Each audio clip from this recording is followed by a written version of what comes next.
Bom dia!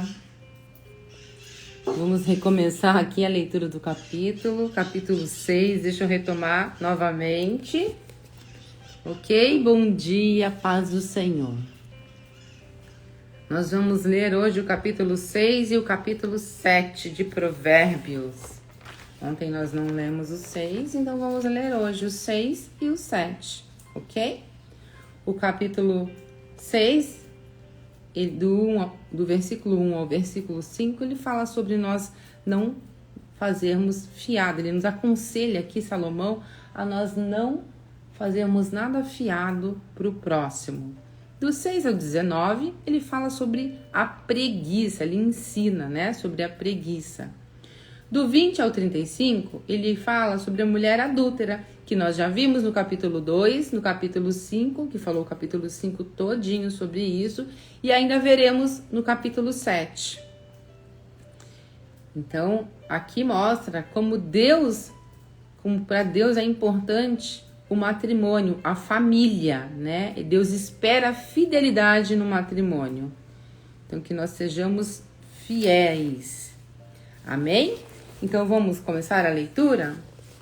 Advertência contra a insensatez. Temos aqui, então, lições diárias para a nossa vida. Meu filho, se você serviu de fiador do seu próximo, se com um aperto de mãos empenhou-se por um estranho e caiu na armadilha das palavras que você mesmo disse, está prisioneiro do que falou. Então, meu filho, uma vez que você caiu nas mãos do seu próximo, vá e humilhe-se, insista, incomode o seu próximo. Não se entregue ao sono, não procure descansar. Livre-se como a gazela se livra do caçador, como a ave do laço que a pode prender. Agora, na explicação, ele diz assim: esses versículos não falam contra a generosidade, mas contra usar exageradamente os próprios recursos financeiros e agir de maneira irresponsável que possa levar à pobreza. É importante manter um equilíbrio entre a generosidade e a boa administração. Deus quer que ajudemos nossos amigos e os necessitados, mas Ele não promete cobrir os custos de cada concessão insensata que fazemos. Devemos também agir de maneira responsável, de modo que nossas famílias não sofram por causa de decisões erradas. Amém? Agora o 6, que fala sobre as pessoas que têm preguiça. Observe a formiga preguiçoso, reflita nos caminhos dela e seja sábio. Ela não tem nem chefe, nem supervisor, nem governante e ainda assim armazena as suas provisões no verão e na época da colheita. Ajunta o seu alimento. Até quando você vai ficar deitado preguiçoso? Quando se levantará do seu sono, tirando uma soneca, cochilando um pouco, cruzando um pouco os braços para descansar? A sua pobreza o surpreenderá como um assaltante, e a sua necessidade lhe sobrevirá como um homem armado. Nesses capítulos, o estudo diz assim: esses últimos momentos de sono são deliciosos. Nós os saboreamos enquanto resistimos a iniciar um novo dia de trabalho. Mas o livro de Provérbios nos adverte contra ceder às tentações da preguiça e dormir em vez de trabalhar.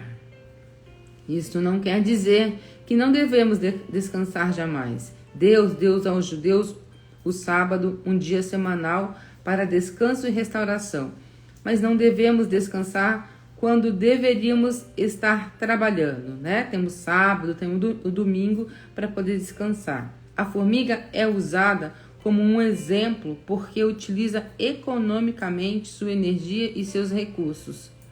Se sua preguiça nos desviar de nossas responsabilidades, a pobreza poderá em breve nos impedir o descanso legítimo que poderíamos ter.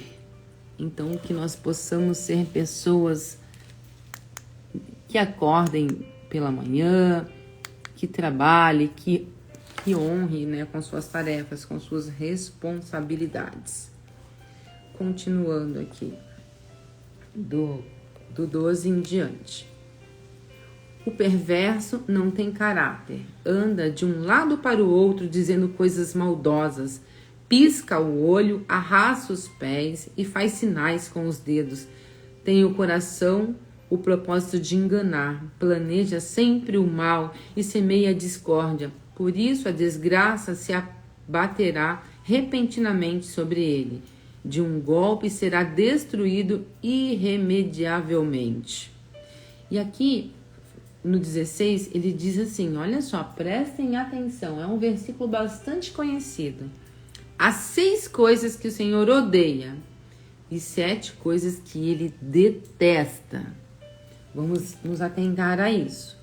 Olhos altivos, língua mentirosa, mãos que derramam sangue inocente, coração que traça planos perversos, pés que se apresentam para fazer o mal, a testemunha falsa que espalha mentiras e aquele que provoca discórdia entre irmãos. Advertência agora contra o adultério. Meu filho, obedeça aos mandamentos de seu pai e não abandone o ensino de sua mãe. Amarre-os sempre junto ao coração, ate-os ao redor do pescoço. Quando você andar, eles o guiarão. Quando dormir, o estarão protegendo. Quando acordar, falarão com você, pois o mandamento é lâmpada, a instrução é luz, e as advertências da disciplina são o caminho que conduz à vida. Na explicação do 20 ao 23, ele diz assim, é natural e é bom que os filhos, enquanto crescem e se tornam adultos, fiquem cada vez mais independentes de seus pais. Os jovens adultos, no entanto, devem tomar cuidado para não deixar de ouvir seus pais, rejeitando seus conselhos justamente quando mais são necessários. Se você está lutando contra a decisão ou procurando discernimento, consulte seus pais ou outros adultos mais velhos, ou seu pastor ou pessoas sábias que podem te aconselhar, que conheçam você bem. Os anos que essas pessoas têm de experiência podem ter dado a eles a sabedoria que você está buscando. Esteja atento, procure pessoas que realmente possam te ajudar. No versículo 24 de Provérbios diz assim, eles o protegerão da mulher imoral e dos falsos elogios da mulher leviana. Não cobice em seu coração a sua beleza e nem deixe seduzir por seus olhares. Pois o preço de uma prostituta é um pedaço de pão. Mas a adúltera sai à caça de vidas preciosas. Pode alguém colocar fogo no peito sem queimar a roupa? Pode alguém andar sobre brasa sem queimar os pés? Assim acontece com quem se deita com uma mulher alheia. Ninguém que a toque ficará sem castigo. O ladrão não é desprezado se faminto, rouba para matar a fome. Contudo, se for pego, deverá pagar 7 vezes o que roubou, embora isso lhe custe tudo o que tem em casa. Mas o homem que comete adultério não tem juízo. Todo aquele que assim procede, a si mesmo se destrói. Sofrerá ferimentos e vergonha, e a sua humilhação jamais se apagará. Pois o ciúme desperta a fúria do marido, que não terá misericórdia quando se vingar. Não aceitará nenhuma compensação, nenhuma explicação. Os melhores presentes não o acalmarão. E aqui, na explicação do 25, ele diz: considere a cobiça como um sinal de advertência de que há perigo à frente. Quando perceber que se sente atraído por uma pessoa do sexo oposto ou preocupado com pensamentos de cobiça, seus Desejos podem te levar a pecar. Peça a Deus que lhe ajude a mudar os seus desejos antes de ser arrastado para o pecado. Algumas pessoas dizem que não há problema em infringir a lei de Deus contra o pecado sexual, se ninguém sair ferido dele. Na verdade, alguém sempre sai ferido. No caso do adultério, cônjuges são devastados e os filhos acabam ficando com cicatrizes. Mesmo que os parceiros escapem a doenças e a gravidez indesejada, ainda podem perder a sua capacidade de cumprir compromissos, de sentir desejo sexual, de confiar em alguém e de ser inteiramente sinceros com a outra pessoa. As leis de Deus são arbitrárias. Elas não proíbem a diversão boa e limpa. Elas nos advertem para que não desfrutamos a nós mesmos com ações insensatas ou procurando adiantar o tempo de Deus. Que nós possamos ter sabedoria para tomar decisões certas, para nos livrar do desejo da carne, para que sejamos obedientes a Deus e não à carne. A carne sempre nos leva à perversão. No capítulo 26, ele diz assim, no verso 26, ele diz assim: porque por causa de uma mulher prostituta se chega a pedir um bocado de pão e a adúltera anda à caça da vida preciosa. A mulher adulta tem lábios doces, ela tem estratégias, sempre há estratégias para laçar a mulher adúltera, o homem adúltero. No caso, quem escreveu foi Salomão, mas isso serve para o sexo feminino e para o sexo masculino. Agora vamos ler o capítulo 7, que continua falando da advertência contra a mulher adúltera. Meu filho, obedeça às minhas palavras e no íntimo guarde os meus mandamentos. Obedeça os meus mandamentos e você terá vida. Guarde os meus ensinos como a menina dos olhos. Amarre-os aos dedos e escreva-os na tábua do teu coração. Diga à sabedoria, você é minha irmã, e chame ao entendimento seu parente. Eles o manterão afastado da mulher imoral, do homem imoral, da mulher leviana, do homem leviano, com suas palavras sedutoras. Da janela da minha casa, olhei através da grade e vi entre os inexperientes, no meio dos jovens, um rapaz sem juízo. Ele diz aqui, um rapaz com a mente vazia. Ele vinha pela rua, próximo à esquina de certa mulher, andando em direção à casa dela. Era crepúsculo e entardecer do dia. Chegavam as sombras da noite, crescia a escuridão. A mulher veio então e ao seu encontro vestida como prostituta, cheia de astúcia no coração. Ela é espalhafatosa e provocadora. Seus pés nunca param em casa. Uma hora na rua, outra nas praças, em cada esquina fica à espreita. Ela o agarrou, o rapaz, o beijou e disse-lhe descaradamente: tenho em casa a carne dos sacrifícios de comunhão que hoje fiz para cumprir os meus votos. Por isso, saí para encontrá-lo. Saí para encontrá-lo. Vim à sua busca e o encontrei. Estendi sobre o meu leito cobertas de linho fino do Egito. Aqui ela usa de estratégias. Perfumei a minha cama com mirra, aloés e canela. Venha, vamos embriagar-nos de carícias até o amanhecer. Gozemos das delícias do amor. Pois o meu marido não está em casa, partiu para uma longa viagem. Quando ela diz isso, ela quer dizer ninguém vai saber, vai ficar escondido. E Deus traz tudo que está oculto. Então aqui, aparentemente, ela leva a dizer que vai ficar escondido, ninguém saberá. Levou uma bolsa cheia de prata e não voltará antes da lua cheia. com a sedução das palavras e o persuadiu e o atraiu com o doçor dos lábios. Imediatamente ele a seguiu como o boi levado ao matadouro, ou como um cervo que vai cair no laço, até que uma flecha lhe atravesse o fígado, ou como um pássaro que salta para dentro do alçapão. Sem saber isso, lhe custará a vida. Então, meu filho, ouça-me, dê atenção às minhas palavras. Não deixe que o seu coração se volte para os caminhos dela, nem se perca em tais veredas. Muitas foram as suas vítimas. Os que matou são como grande multidão. A casa dela é um caminho que desce à sepultura, para as moradas da morte.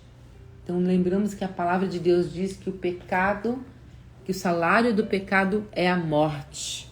Então quando nós nos voltamos para o desejo da carne, para o pecado, nós vamos ter uma morte espiritual, nós vamos nos afastar do Espírito Santo de Deus. Onde há pecado, nós não podemos ouvir a voz do Espírito Santo. Quando a pessoa cai nos lábios do outro, né? Quando um dos cônjuges cai no lábio doce, né? Que atrai, que lisonjeia, com elogios que te afastam da presença do Senhor, que te leva para longe da família, você vai à destruição, né? Se as pessoas permitem isso acontecer, vão à destruição. Que nós possamos estar atentos para que isso não venha acontecer e destruir as famílias. E aqui na explicação ele diz assim: embora esse conselho seja destinado aos homens jovens aqui, as mulheres jovens também deveriam dedicar-se atenção. A pessoa que não tem propósito na vida é ingênua e lhe falta o juízo, sem objetivo ou orientação. Uma vida vazia é instável, vulnerável e muitas tentações. Ainda que o jovem desta passagem não saiba para onde está indo, a mulher imoral sabe onde ela quer que ele esteja. Observe as estratégias dela. Ela está vestida para seduzir o homem. Sua abordagem é ousada. Ela o convida para sua casa. Ardilosamente, ela responde a cada objeção dele. Ela o persuade com seus elogios. Ela o prende à sua cilada. Para combater a tentação, certifique-se de que sua vida está cheia da palavra de Deus e de sabedoria. Reconheça as estratégias da tentação e fuja delas depressa. Você pode tomar medidas definitivas para evitar os pecados sexuais. Em primeiro lugar, proteja sua mente. Não leia livros, nem encoraje fantasias que o estimulem a desejos errados. Em segundo lugar, mantenha-se longe de locais e amigos que tentem você ao pecado. Em terceiro lugar, não pense apenas no momento. Concentre-se no futuro. A emoção de hoje pode te levar à ruína de amanhã. Amém? Que nós possamos, em nome de Jesus, ter sabedoria e enxergar aquilo que o Senhor tem para as nossas vidas, aquilo que Ele tem preparado para as nossas famílias, para a nossa descendência. Pense bem, um pecado de imoralidade pode destruir não somente a sua vida, mas a sua esposa, o seu esposo, os seus filhos, a sua descendência. Quando Deus forma uma família, nós podemos enxergar a partir dessa família toda uma descendência de netos, bisnetos, tataranetos. Então, seja uma referência, fuja da imoralidade e fique atento às ciladas de Satanás. Como fazer isso? Leia a Bíblia com seu cônjuge, ore com seu cônjuge, vá à igreja com seu cônjuge. Faça coisas junto com ele, alimente, e que nós possamos lembrar que todo casamento passa por problemas, por dificuldade, mas juntos, com sabedoria, nós podemos vencê-los. Que o Senhor venha, em nome de Jesus, abençoar cada família, cada matrimônio, e que Ele continue nos dando sabedoria através da Tua palavra. E eu vou orar para fazer o encerramento da palavra de hoje. Senhor Jesus, obrigada, meu Pai, por mais uma leitura da Tua Palavra. Obrigada por tudo isso que nós ouvimos, né? Que nós lemos juntas, meu Pai. Obrigada, Jesus. Pai, que essa palavra continue falando nas nossas mentes, nos nossos corações, continue nos instruindo a andar pelo caminho certo, pelo caminho correto, meu Pai. Que nós possamos estar atentos, meu Pai, a toda cilada maligna que tenta nos desviar dos seus caminhos, Pai. De toda tentação, meu Pai, que caia por terra em nome de Jesus. Pai, eu peço nesse momento que o Senhor guarde a mente de cada cônjuge, Pai, os pés, meu Pai, os olhos. Senhor, livra as pessoas do pecado da pornografia, Senhor, liberta dos olhos, meu Pai, da internet, meu Pai. Muitas vezes as pessoas cometem adultério na internet, achando que isso não tem problema, que não vai afetar nada, mas a Tua palavra diz que se nós olharmos com cobiça para o outro, nós já cometemos adultério. Então, Pai, o Senhor é um Deus que sonda os nossos corações. Então, sonda, Pai, cada mente, cada coração e nos fortalece. Guarda, meu Pai. Senhor, nos ensina a não tomarmos decisões erradas sobre o dinheiro da família, meu Pai, que um se aconselhe com o outro, que nós venhamos sempre, meu Pai, fazer a coisa certa, que nós continuemos sendo generosos com o próximo, ajudando o próximo, meu Pai. Deus abençoa, meu Pai, que as pessoas não tenham espírito de preguiça reinando em lares, Pai, que as pessoas sejam libertas, meu Pai. Que tudo isso que nós lemos, nós possamos reler e aprender, Pai. Em nome de Jesus, Senhor, eu te agradeço. Amém.